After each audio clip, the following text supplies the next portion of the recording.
श्री शिवाय नमस्तुभयम। दोस्तों, जैसा कि आप सभी लोग जानते हैं कि 21 नवंबर 2025 शुक्रवार को पड़ रही है मार्गशीर्ष महीने की शुक्ल प्रतिपदा तिथि, जो बहुत ही खास है।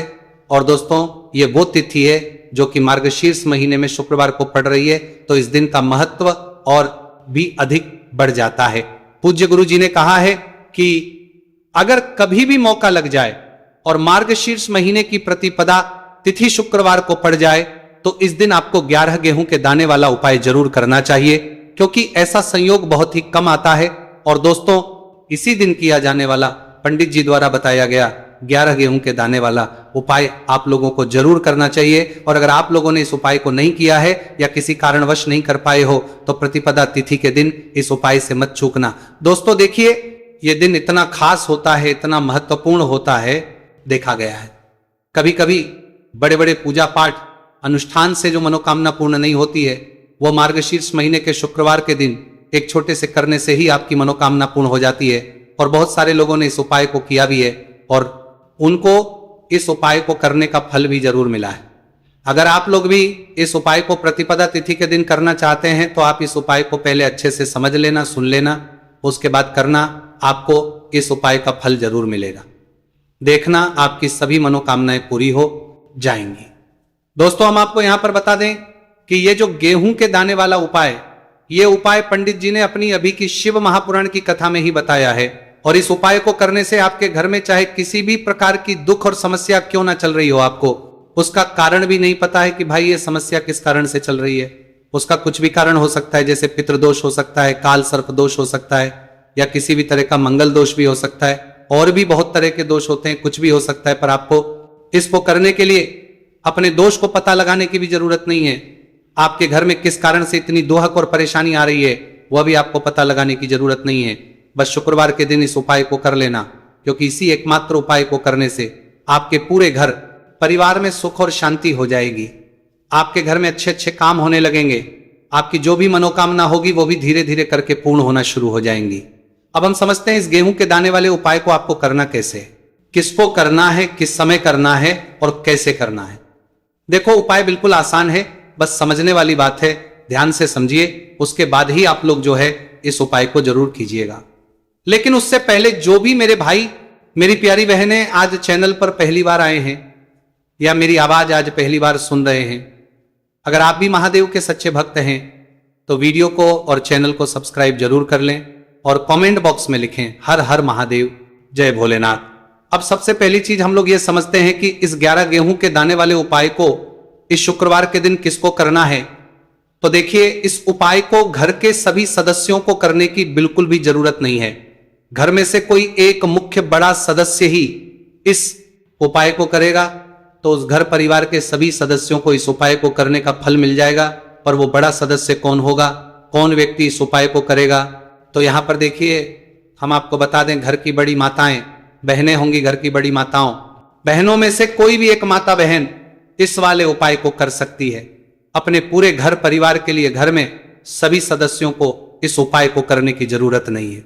मात्र घर की जो बड़ी माताएं बहनें हैं, उनमें से कोई भी एक माता बहन इस वाले उपाय को करेगी तो उसके घर परिवार के पूरे सदस्यों को इस उपाय का फल मिलेगा। अगर किसी कारणवश माताएं बहनें घर में उपस्थित ना हो या वो इस उपाय को कर रही हो, कुछ दिक्कत हो, तो भाई उस जगह पर फिर घर का कोई बड़ा व्यक्ति भी इस उपाय को कर सकता है। माताओं बहनों के कहने का मतलब यह था कि माताएं बहनें घर की लक्ष्मी होती है। जब घर की लक्ष्मी कोई उपाय करती है तो निश्चित ही भगवान शिव जी बहुत जल्दी प्रसन्न होते हैं और उपाय का फल में बहुत जल्दी और बहुत बड़ा करके भी यहां पर देते हैं। तो आप लोग ये बात समझ गए होंगे। अब हम ये बात समझते हैं इस वाले उपाय को हमें करना किस समय है। इस 11 गेहूं के दाने वाले उपाय को हमें इस शुक्रवार प्रतिपदा तिथि के दिन करना की समय है। तो देखिए, इस उपाय को करने का जो समय है शाम का समय है। अब देखिए, यहां पर हम मुख्य रूप से सुबह का समय नहीं बोलेंगे, क्योंकि देखिए ये जो नया साल है और आप सभी लोग जानते हैं इसका शाम का जो समय होता है ना, इस दिन भगवान शिव और माता पार्वती जी का सबसे प्रिय दिन होता है। तो आप लोग इस गेहूं के दाने वाले उपाय को शाम के समय में कर सकते हो। और देखो अगर सुबह करोगे तो आप 8 बजे से 11 बजे के मध्य उपाय को कर सकते हो। और देखो अगर शाम के समय कर रहे हो तो इस दिन जरूर शाम के समय का ध्यान रखना कि रात के 6 बजे से लेकर 7 बजे के बीच में अगर आप इस उपाय को कर सकते हो तो बिल्कुल कर लेना, पूरी कोशिश करना, आपको उपाय का फल जरूर मिलेगा। ये बात आपको समझ आ गई। अब बात करते हैं उपाय की। देखो गुरुजी ने कहा है कि अगर शुक्रवार के दिन प्रतिपदा तिथि व्रत पड़ जाए तो इस दिन आपको 11 गेहूं के दाने वाला तो अवश्य ही करना चाहिए। देखो ये उपाय यदि आपके जीवन में कर्जा बहुत अधिक है, आपके जीवन में संकट बहुत अधिक रहते हैं, आपके ऊपर बहुत अधिक विपदा आ रही है, बार बार आपको अपने व्यापार में और अपने धन में हानि देखने को मिल रही है, यानी कि आपको प्रत्येक कार्य में हानि हो रही है, तो आपको यह उपाय करना चाहिए। देखिए इस उपाय के लिए आपको 11 गेहूं के दाने आपको लेने हैं, ठीक है। 11 लेने के बाद में आपको जरूरत होगी चावल के दानों की। 11 चावल के दाने और 11 गेहूं के दाने और चावल के दाने खंडित नहीं होने चाहिए। अब आप कहोगे भैया गेहूं कहां से लेने हैं? देखो आपको किसी भी किराना स्टोर पे गेहूं के दाने मिल जाएंगे, जाके ले लेना, ठीक है ना। 11 गेहूं 11 चावल के दाने लेने हैं। साथ ही साथ आपको एक तांबे का लोटा लेना है और उस तांबे के लोटे में आपको जल भरना है। जल आपका खुद के घर का होना चाहिए, मंदिर का नहीं होगा। अब आप ये सब सामग्री लेकर पहुंच जाओगे महादेव के शिवलिंग के पास में शाम के टाइम पे प्रदोष काल में। देखो जब आप ये उपाय कर रहे हो तो अपना फेस रखना उत्तर दिशा, नॉर्थ डायरेक्शन की तरफ। अब यहां पे जो मैं आपको क्रम बताने जा रहा हूं ना, उस मेरे क्रम को बहुत ध्यान से सुनिए महादेव को। अगर कोई सबसे प्रिय है ना तो उनकी सबसे छोटी पुत्री जिनका नाम है माता अशोक सुंदरी, जो आपके पास में चावल के 11 दाने हैं ना, चावल के 11 दानों को माता अशोक सुंदरी के स्थान पर आपको अपना नाम और गोत्र बोलते हुए समर्पित कर देने है ना। चावल के दानों को रखने के बाद में जो आपके पास में तांबे का लोटा है ना, उस तांबे के लोटे को कहीं पे भी हम जल नहीं चढ़ेंगे, सिर्फ और सिर्फ माता पार्वती का जो हस्तकमल आपको दिख रहा है यहीं पे गोल गोल आपको समर्पित करना है, उसी जल को, और कहीं नहीं। ना तो माता अशोक सुंदरी के स्थान पर, ना तो के ऊपर, सिर्फ आपको यहां पे गोल गोल जलाधारी पर आपको उस जल को समर्पित करना है। अब आपके पास में बचे हुए हैं 11 गेहूं के दाने और बचे हैं। उन्हीं 11 गेहूं के दाने को आपको अपनी मनोकामना, अपने विशेष कहते हुए महादेव के शिवलिंग के ऊपर अगर आप प्रतिपदा तिथि और रोहिणी व्रत के दिन प्रदोष काल में समर्पित कर देते हैं तो आपकी जो भी मनोकामनाएं होंगी, जो भी विश्व होंगी, महादेव पूरी जरूर करते हैं। अन्न समर्पण करने से, उस खासकर गेहूं को समर्पण करने से हमारी इच्छाएं पूरी होती हैं। और अगर वो दिन प्रतिपदा तिथि का दिन हो तब तो इससे सुंदर संयोग कुछ भी नहीं हो सकता। आपकी इच्छाओं को पूरा करने के लिए बहुत स्पेशल, बहुत प्यारा सा उपाय आप सभी को जरूर करना है। आपके सुंदर संयोगों का तेरियन तिथि को ध्यान में रखिएगा। यह उपाय प्रदोष काल में करना है। देखो गुरुजी ने कहा है भगवान शिव के शिवलिंग पर 33 कोटि देवी देवताओं का वास होता है। अगर हम लिंग के सामने कुछ भी उपाय करते हैं तो हमारे सभी देवी देवता हमसे खुश हो जाते हैं। ये उपाय आपको अवश्य करना है। देखो सुबह के टाइम नहीं कर सकते, ठीक है। अब बात करते हैं अगले उपाय की। देखिए इस उपाय के लिए आपको 2 दीपक लेने होंगे। दोनों ही दीपक आप मिट्टी के भी ले सकते हैं और दोनों ही दीपक आप शुद्ध आटा मढ़कर उनके भी तैयार कर सकते हैं। अब दोस्तों दोनों ही दीपक के अंदर आपको शुद्ध घी का प्रयोग करना होगा और एक दीपक अंदर आपको गोल रुई की बाती का प्रयोग करना होगा और एक दीपक के अंदर आपको लंबी बाती का प्रयोग करना होगा। लंबी बाती वाले दीपक के अंदर आप मौली वाला जो धागा आता है कलावा का, उसकी बाती का प्रयोग भी आप लंबी बाती वाले दीपक के अंदर कर सकते हैं। देखिए 2 दीपक वाला ये चमत्कारी उपाय केवल शुक्रवार की रात्रि में ही किया जाता है, इसीलिए आपको इस उपाय को बहुत ही ध्यान से समझना। इसी के साथ में आपको 1 चुटकी काले तिल के दाने लेना है और इसी के साथ में आपको मात्र 1 चुटकी हल्दी भी लेनी होगी। अब दोस्तों ये सभी सामग्री लेकर के आपको रात्रि के समय पहुंच जाना है अपने घर में, जहां कहीं भी तुलसी जी का पौधा, तुलसी माता का निवास स्थान है वहां पर। देखिए दोस्तों सबसे पहले तो आपके पास जो एक गोल बाती का दीपक, उसे आपको तुलसी जी के वहां पर प्रज्वलित करना है। दीपक को प्रज्वलित करते समय आपको ओम नमो भगवते वासुदेवा या इस मंत्र का 11 बार जाप कर लेना है। अब देखिए दोस्तों आप जो 1 चुटकी काले तिल के दाने लेकर के आए हैं उन्हें आपको अपने सीधे हाथ में रखना है और जो आपने गोल बाती वाला दीपक प्रज्वलित किया है माता तुलसी जी के वहां पर, उसके ऊपर से आपको इन 1 चुटकी काले तिल को घड़ी की दिशा में घुमाना है। आपको अपना नाम और अपनी गोत्र को बोल देना है और फिर आपको इन काले तिल को उससे जलते हुए दीपक के अंदर डाल देने हैं। देखिए, काले तिल भगवान विष्णु के पसीने से उत्पन्न हुए हैं, और जब हम यह दीपक रात्रि में प्रज्वलित करते हैं तो इससे हमें हमारे कर्ज में राहत मिलती है, हमारे जीवन में धन प्राप्ति के नए नए मार्ग खुलते हैं, हमारा अगर कोई भी कार्य रुका हुआ है तो वह भी परिपूर्ण होता है। देखिए, गोलबाती का जो दीपक है, विशेषकर हम माता तुलसी के वहां पर भगवान विष्णु और माता लक्ष्मी के निमित्त प्रज्वलित कर रहे हैं। इस प्रकार से आपको यह दीपक प्रज्वलित कर देना है। अब जो आपके लंबी बाती का दीपक है, चुटकी हल्दी है, तो इससे आपको लेकर के पहुंचना है अपने घर के मंदिर में। आपके घर के मंदिर में माता लक्ष्मी की जो भी प्रतिमा ही मूर्ति है उनके सामने सबसे पहले तो आपको ये लंबी बाती का दीपक रखना है, फिर आपको दीपक को प्रज्वलित कर देना है। दीपक को प्रज्वलित करते समय आपको महालक्ष्मी इस मंत्र का जाप करते रहना है। अब दोस्तों, आपके पास जो एक छुटकी हल्दी है उसे आपको अपने सीधे हाथ में रखना है, और इस एक छुटकी हल्दी को आपको उस दीपक के ऊपर से 11 बार घड़ी की दिशा में घुमाना है, और आपको महालक्ष्मी नमः मंत्र का जाप करते रहना है, और इस एक चुटकी हल्दी को आपको उसे दीपक के अंदर डाल देना है। देखिए, एक चुटकी हल्दी वाला जो दीपक है आपके जीवन से दुर्भाग्य को समाप्त करता है, माता लक्ष्मी की आपको कृपा प्राप्त करवाएगा, धन प्राप्ति के आपके जीवन में नए मार्ग बनाएगा।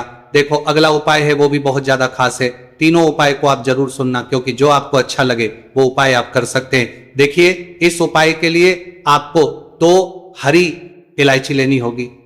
हरी इलायची आपको साबुत लेनी है, खंडित नहीं होनी चाहिए, और इसी के साथ में आपको मात्र थोड़ा शहद लेना है।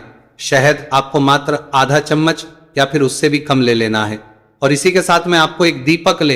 दीपक आप चाहे तो मिट्टी का भी ले सकते हैं, और आप चाहे तो शुद्ध आटा मढ़कर उसका दीपक भी आप तैयार कर सकते हैं। इस दीपक के अंदर आपको मौली का जो धागा आता है कलावा का, उसकी बाती का प्रयोग करना होगा, यानी कि इस दीपक के अंदर आपको लाल रंग की बाती का प्रयोग करना होगा, और इस दीपक के अंदर आपको शुद्ध घी का प्रयोग करना होगा। अब ये सारी सामग्री लेकर के आपको अपने घर में जो भी मंदिर है वहां पर पहुंच जाना है, और आपको मां लक्ष्मी के किसी भी स्वरूप के सामने बैठ जाना है। अगर माता लक्ष्मी की फोटो है, माता लक्ष्मी की प्रतिमा है, तो उनके सामने आपको बैठ जाना है। अगर माता पार्वती की प्रतिमा है तो उनके सामने आपको बैठ जाना है, यानी कि किसी भी माता के स्वरूप के सामने आपको बैठ जाना है। अब देखिए, सबसे पहले तो आपको माता रानी के सामने सी चावल की ढेरी बना देनी है, यानी कि सी अक्षत के दाने आपको माता रानी के सामने रखना है। उसके बाद आप एक दीपक लेकर के गए हैं, उस दीपक को आपको उन्हीं चावल के दानों के ऊपर रख देना है, और फिर इस दीपक को आपको माता रानी के सामने प्रज्वलित कर देना है। देखिए, इस दीपक को प्रज्वलित करते समय आपको लक्ष्मी नम इस मंत्र का लगातार जाप करते रहना है। दीपक को प्रज्वलित करने के बाद आप जो 2 हरी इलायची लेकर के गए हैं उसमें से एक हरी इलायची को तो आपको उसी दीपक के अंदर डाल देनी है, और वहीं पर आपको से कम 21 बार ओम महालक्ष्मी नमः इस मंत्र का जाप कर लेना है। अब आपके पास जो शहद है और एक हरी इलायची है उसे सीधे आपको लेकर के पहुंच जाना है। भगवान शिव के मंदिर में पूज्य गुरु जी ने बताया है कि यह उपाय आपको सिर्फ और सिर्फ शाम के समय ही करना होगा। शाम को जब भी सूर्यास्त का समय होता है तो उस समय आपको यह उपाय करना है। लेकिन सबसे पहले तो आपके पास जो एक हरी इलायची है उसे आपको उस शहद के अच्छे से डुबो देना है, यानी कि शहद का लेपन उसे हरी इलायची के ऊपर चारों तरफ आपको कर देना है। अब ये जो शहद से युक्त हरी इलायची है इससे आपको भगवान शिव के शिवलिंग पर अर्पित कर देनी है, और आपको वो श्री इस मंत्र का लगातार जाप करते रहना है। फिर इसके बाद आपको एक लोटा जल भी अपने साथ लेकर के जाना है, तो ये एक लोटा जल भी आपको धीरे धीरे शिवलिंग पर समर्पित कर देना है, और आपको इस मंत्र का जाप करते रहना है। फिर इसके बाद आपको अपने घर आ जाना है। इस प्रकार से आपको ये उपाय कर लेना है। तो चलिए दोस्तों, जान लेते हैं गुरुजी द्वारा बताए गए दूसरे उपाय के बारे में। देखिए, इस उपाय के लिए आपको लेना है 11 चावल के दाने। गुरुजी ने कहा है चावल के दाने खंडित नहीं लेने हैं, बिल्कुल साबित होने चाहिए। उसके साथ में आपको लेना है एक बेलपत्र। बेलपत्र का भी नियम है, अगर आपके पास बेलपत्र नहीं है तो आप शिवलिंग से उठाकर उसको पुनः शुद्ध जल से धोकर इस्तेमाल कर सकते हैं। इस प्रकार आपको बेलपत्र लेना है। इसके बाद आपको एक लोटा जल लेना है। अब ये सब सामग्री लेकर आपको जाना है महादेव के मंदिर में। देखो, अब आपको उत्तर साइड में खड़े हो जाना है, और सबसे पहले आपको एक बेलपत्र अपने हाथ पर और 11 चावल दाने रखकर शिवलिंग के ऊपर अपना नाम और गोत्र बोलते हुए समर्पित कर देना है, और का लगातार जाप करना है।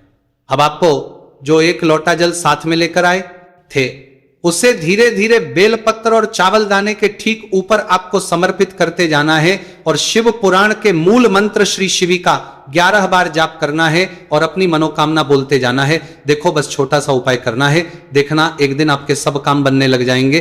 गुरुजी का बहुत ही विशेष उपाय है। चलते हैं तीसरे उपाय के। देखो इस उपाय के लिए आपको लेना है एक गोल बाती का दीपक। आप चाहे तो मिट्टी का ले सकते हैं या फिर घर से शुद्ध आटा मढ़कर उसका दीपक आप तैयार कर सकते हैं।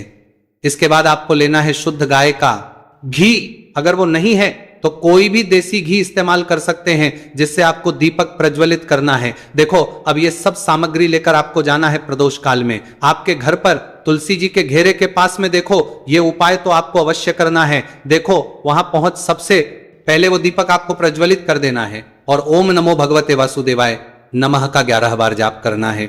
उसके बाद आपको अपने सीधे हाथ में थोड़ी हल्दी लेकर उस दीपक में अपना नाम और गोत्र बोलते हुए डाल देना है। उसके बाद माता लक्ष्मी से आपको प्रार्थना करना है कि हे महालक्ष्मी हमारी सभी दुख तकलीफों को दूर करो, हे महादेव हमारे सब दुख कष्टों को खत्म करो। इस भावना से आपको यह उपाय करना है।